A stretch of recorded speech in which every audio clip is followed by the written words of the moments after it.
Hello, MOU audience, and welcome back to the second of our new sort of behind-the-scenes conversations. Today, I am joined by my good friend Crisis Studios. Oh my god. Yeah, and we're talking, of course, Holiday Height. Wow, I'm so sorry, Mr. Crisis. Great job, I can't pal. believe it. Yeah, No, it's fine. we're off to a great start. Hawkeye Holiday Heist.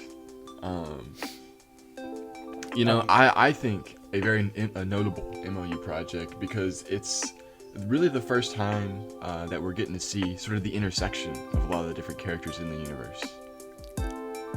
Yeah, it's a crossover for sure. For anyone who hasn't seen it, I'm sorry for spoiling it. But if this is how you're seeing it for the first time, no. You already messed up, really. Right, yeah. But I mean, not only is this just a big video for the MOU, but this is a big video for you because it's your first deep dive into the Marvel world. And what better character to choose than Hawkeye? Just such a plethora of people. But I going into this, I had read the Matt Fraction Hawkeye run, like the only good one. And it was really good. It spoke to me. I recommend it to anyone who doesn't feel like they know a lot about Hawkeye. Well, that perfectly leads into one of my first questions, which is because I knew that you were influenced by the Matt Fraction run, and so I'm curious, was there any like sort of outside comics that inspired you? Yeah, and this is for people that know the video and know what characters are in it. I had read this short miniseries about his brother. I think it was called Blind Spot, Hawkeye Blind Spot, which really highlights his relationship with his brother Barney and shows him coming back as Trickshot. Because for those who don't know, it's kind of like a Winter Soldier situation where we thought he was gone or died or went away, but then he comes back as this hardcore vigilante person that mirrors Hawkeye and is evil. And that was really good. And so I had struggled with a long time to figure out what I wanted this to be when I did eventually pick up Hawkeye for the MLU, because this has been through many hands of people that wanted to do this. And there was a script written, and the original script did have Kate Bishop in it and all this stuff that was very similar to the show and more Matt Fraction run-y. But I wanted to write one for myself and really put myself to the test to ace my first Marvel project ever. And yeah, so I just wrote with what I liked. I had thrown Barney in there, which was also in the Matt Fraction run, but it's more of a tamed version. This one is the more, you see what he is. And I think that the heist angle is really fun. I think it's a really just fun setup for the video. And I am curious where that came from. Like, was there anything that you saw that made you want to make, like, that gave you the idea to like, we're gonna do a heist film? If you want the real simple basic version that's gonna ruin this for you, it's just the alliteration. I knew it was gonna be a holiday video or a Christmas themed, and I was like, what can I do this? Because Hawkeye holiday what? And then I was like, holiday heist. Yes. Now we're getting somewhere. Sometimes this is just how things are born. Yeah, I tend to do the title first because I think a title matters a lot, and Definitely. So when I get the title for a video, then I write it from there, which could be a very backwards way of going about it for most people, but I tend to not put as much thought into that. Well, and I asked Storm this question, but was there anything that you read in the comics or anything that you knew about the character coming into the project that you knew you wanted to do different? Like, was there anything that you were like, this is cool, but I kind of don't want to do this for mine? Nothing from the comics specifically. A lot of the dialogue and just the characters are right from the Matt Fraction stuff. The Simone character that you see right now is from Matt Fraction. Where he is in his life is Matt Fraction based. He buys out this apartment building and he keeps it safe from the tracksuits. And I thought it was very wholesome. and a good place to start off with, because I didn't want to do an origin per se. I didn't want people to be like, I don't think a lot of people give a shit about where Hawkeye's from, although it's strange because but getting back to the question, and I'll tie it back in with what I was gonna say. Mm-hmm. Something I wanted to avoid is anything that MCU did. This is not at all what I feel the MCU has been doing for Clint or has done. I know they tried to with his show to get the Matt Fraction feel in there, but it just didn't do it justice. And so I didn't even think about the MCU going into this. The only thing that was taken from that is the theme. I really like the theme from the show. And obviously the fact that it takes place at Christmas, which is just by coincidence. Right?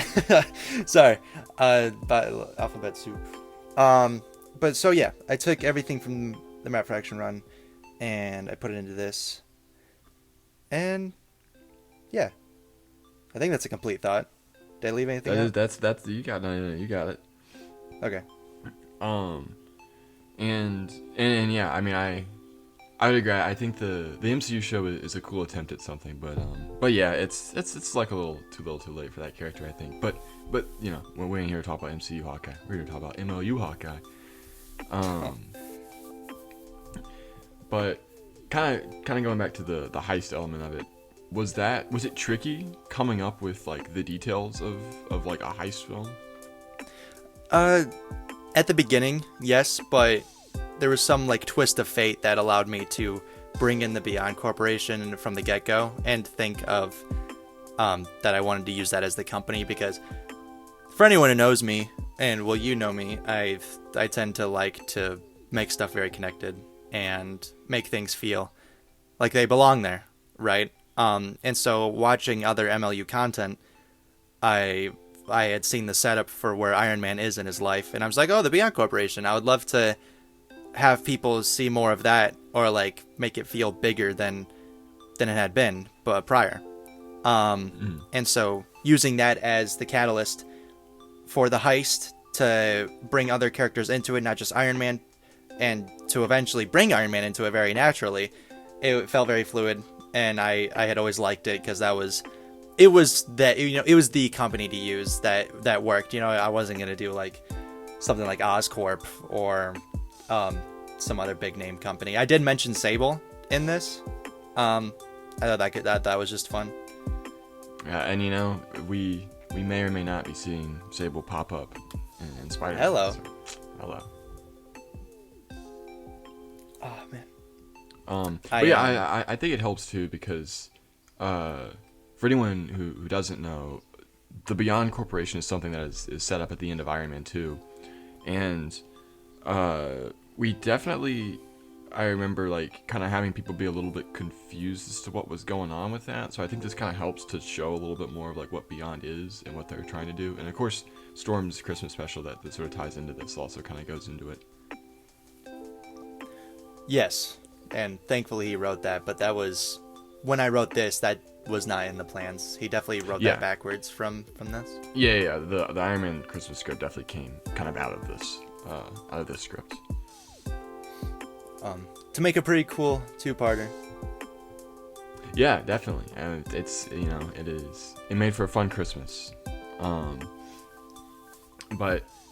let's talk a little bit about the Barton brother relationship, because it's really fun. I think it's a type of dynamic that like you don't really see too much in this sort of brick film. I mean, well, I guess really you don't see Hawkeye in too many brick films, but I think it is really well casted as well. Like I really like Bad A's.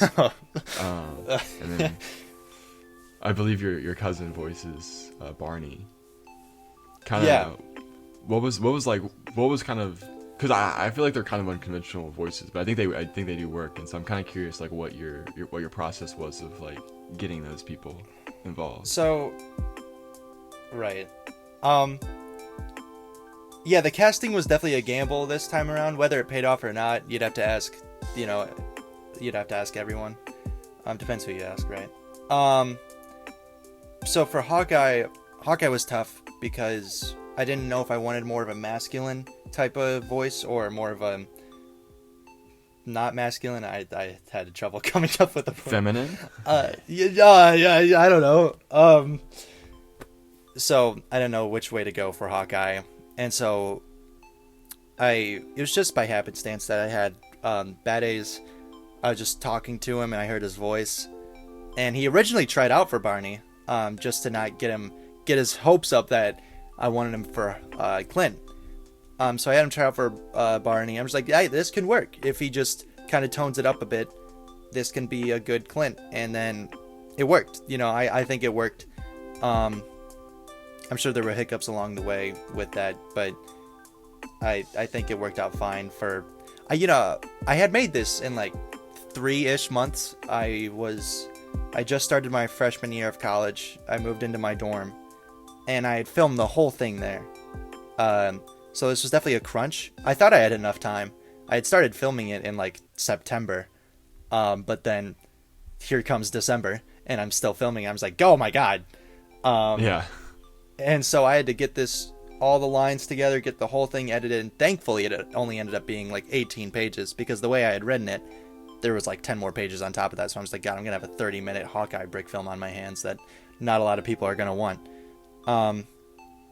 So I'm glad that it was manageable. Yeah, I remember telling you when we first like screened this that I thought I think when it's like in its completed form, I think it flows better as a film than as like I think it flows better on video than on paper, just because of the way it's written, because it's very fast and it's very tight. And as for just to comment on the voices real quick, like yeah, I do think it works because as I mentioned, I feel like it's kind of an unconventional pair, but I think it works because of that. I think it's like it's a fun dynamic to watch. My cousin who voiced Barney, he's been in my videos before. For any Crisis Saga fans who remember Aquaman, he voiced Aquaman forever ago. So I wanted to bring back some family ties into it. It's been a bit since I had anybody that I've in my personal life in these. I've been sticking around these schmucks for too long. Hello. Yeah, because that's fine. Me and Stormy were talking and the Moon Knight thing about how like it's tricky sometimes, like casting outside of the people that you know, but it definitely works out when you do. Yeah. So I'm glad these two sounded well. They worked well together. But I do want to touch back on, I had mentioned their Clint and Barney's history earlier, saying that not a lot of people knew it, or like why they wouldn't want to know it. I'm gonna be real with you. Hawkeye, I did not know that him and Barney were orphans. They got orphaned in a car wreck, and they ended up joining the circus.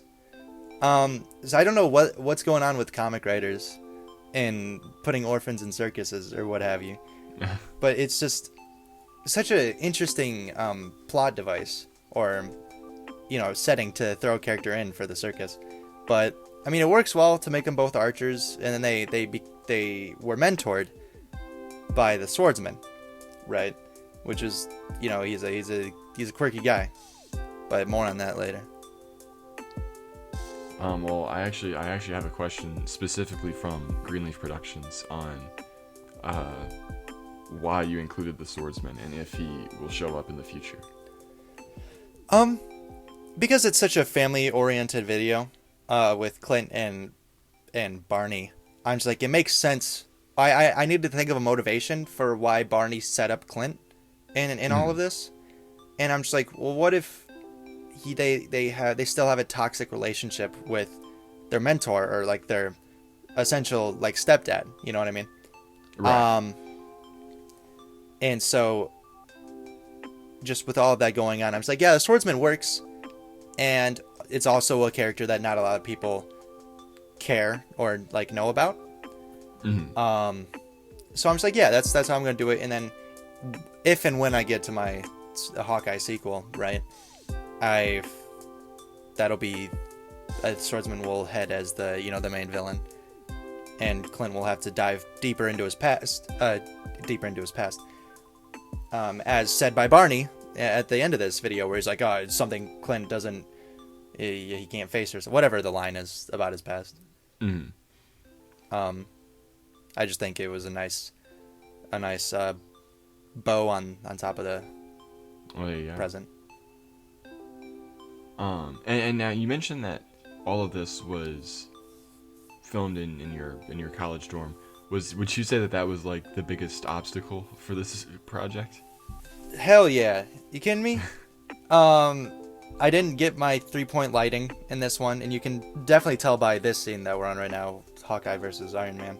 I didn't have my 3 points, and so it was very tough to get everything evenly lit.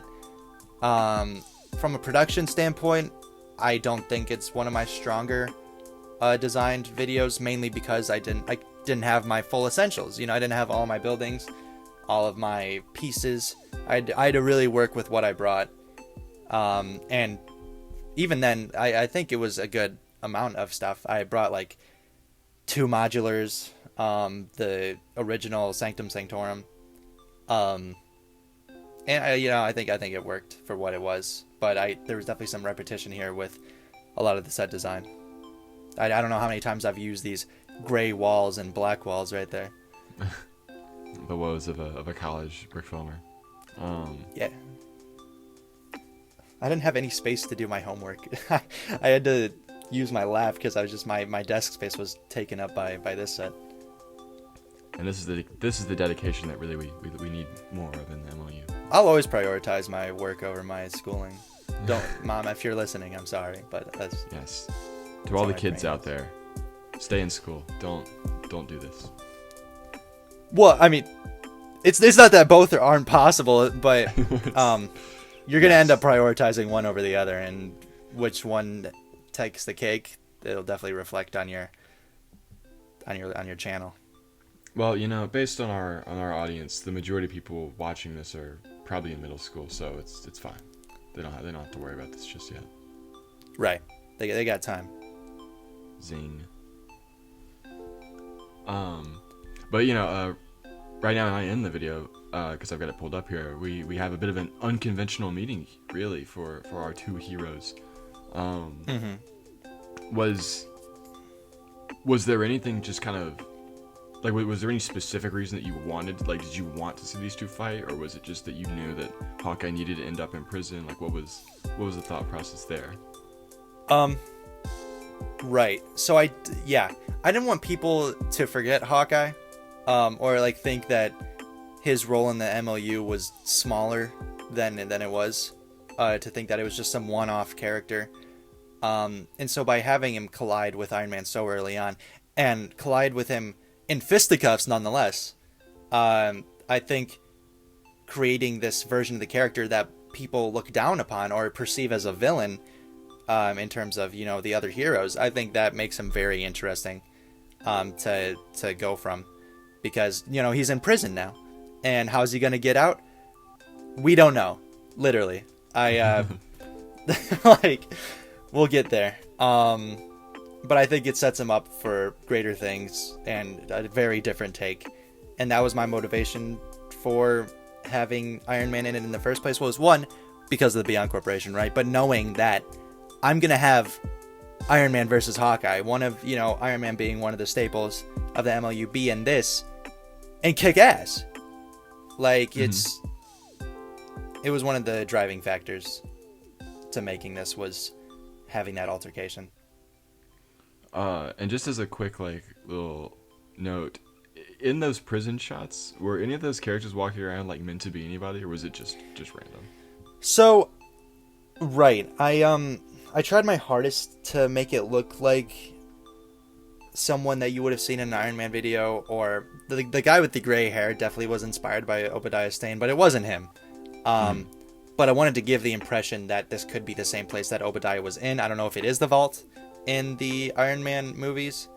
I can't quite remember if it's just some run-of-the-mill prison or if it is the vault. But to give that opportunity, that'd be cool. Because of Iron Man plans, this would be something to touch back on. Yeah. Um, well, as it happens, I happen to kind of be out of questions here. Well, snap. So We're done already? we're done already. I'm getting pretty good at like just assembling enough questions to fill the runtime. Actually, Well, it's only happened twice, but there's less to suck out of this. Pause. well, There's let me less ask to you this. go. You know, there's a lot of characters in this video. Do you have a who was your favorite to write? Ah, snap. My first thought's Iron Man. Because he's your billionaire, playboy, macho, fucking, he can be witty, right? But I think I really found myself liking the scenes I had with Clint and Simone. Because I didn't intentionally do it, but I kind of set it up for them to maybe be a thing. Which could be nice, could not be nice. I don't know. Hawkeye kind of gets around in the comics, so I don't know if I want to set him up for some kind of Jessica. What's it? Jessica Chambers? Jessica Drew? Jessica Drew. Well, and there is of course his marriage to Bobby Morse, to Mockingbird. Right, Mockingbird. Do we think we'd ever see anyone like that ever pop up? I'm always thinking about who will be in the next one, but we'll really have to see where the MLU is at that point. To see when he gets out eventually, and then he goes after his revenge on Barney, and well, he doesn't know it yet, but Swordsman. I don't know what characters will tag along. I want to say Mockingbird's safe. She could end up being there, but as in motivations to bring them together and what could make Mockingbird important in this, we'll have to see. Well, there you have it, folks. Stay tuned for Mockingbird, and Hawkeye 2: Barton's Revenge. Barton's Revenge. But God. yeah, I think we can go ahead and wrap it up there. Thank you for sitting down with me, Mr. Crisis Studios. I know you have a busy schedule. I know it's difficult. Dude, I got a meeting in like 2 minutes. Yes, but the people appreciate it. No, it's great. It's a blast. I love commentaries. Oh boy. But yeah, if you haven't already watched it, go watch Lego Hawkeye Holiday Heist. It's banger. You don't want to miss it. Yeah, the views need it. that's right.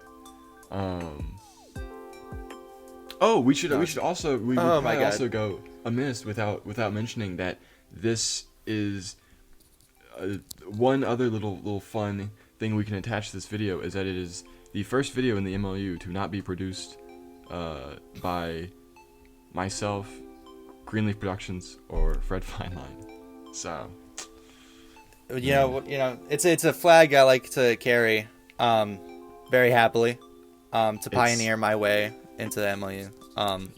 It only took 2.5-3 years, but we finally got that. We finally got someone else to make something. Oh boy, it's great, and we're not done yet. Absolutely not. No. Yes, okay. Definitely stay tuned for more. There are always things afloat and moving and cooking. Grooving. But yeah. So with that said, I think, like I said, we'll go ahead and wrap up here. Thank you for joining me, Jonah. And thank you for having me here. I think. Absolutely. And until the next time, I'll catch you guys later. I think the next one we're gonna do is gonna be a commentary for season 1 of Spider-Man. So. Whoa.